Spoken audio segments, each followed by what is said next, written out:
روز 6 مارت شبکه‌های بین‌المللی ویزا و ماسترکارد از قطع عملیات در روسیه خبر دادند. بانک روسیه به دنبال گفت کارت‌های ویزا و ماسترکارد که بانک‌های این کشور به مشتریان خود دادند تا پایان زمان اعتبارشان کار خواهند کرد، ولی تنها در داخل روسیه.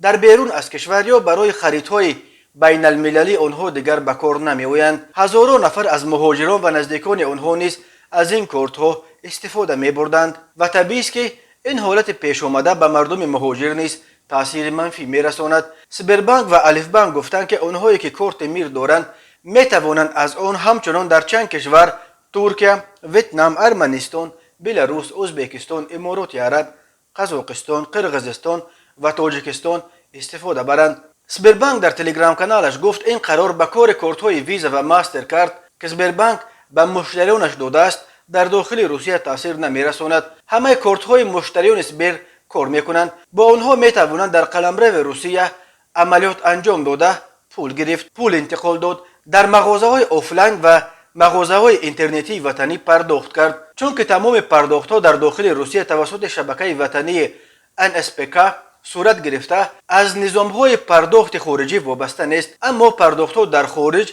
و در مغازه‌های اینترنتی خارجی با کارت‌های روسیه که ویزا و ماسترکارد برآوردند محدود کرده می‌شود.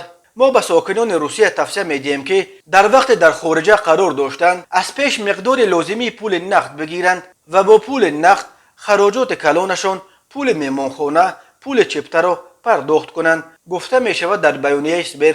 الف بانک خبر داد که در حال حاضر پیرامون برآوردن کارت‌ها توسط شبکه پرداختی خطایی کار کرده ایستادند.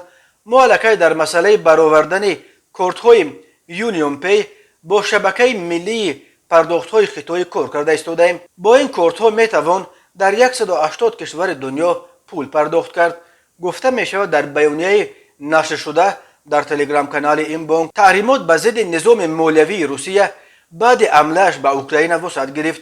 کشورهای غرب از جمله چندین بانک روسیه را از شبکه سویفت که معاملات بین بانک‌ها توسط آن صورت می‌گرفت خارج کرد.